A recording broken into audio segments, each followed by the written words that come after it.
Hey YouTube, how you guys doing?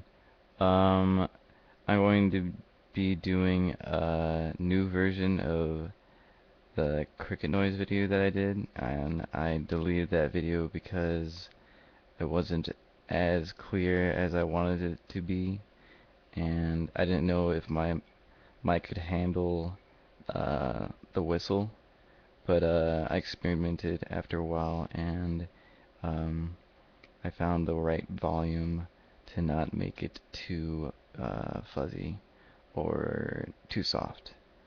Um, Anyways, here it goes.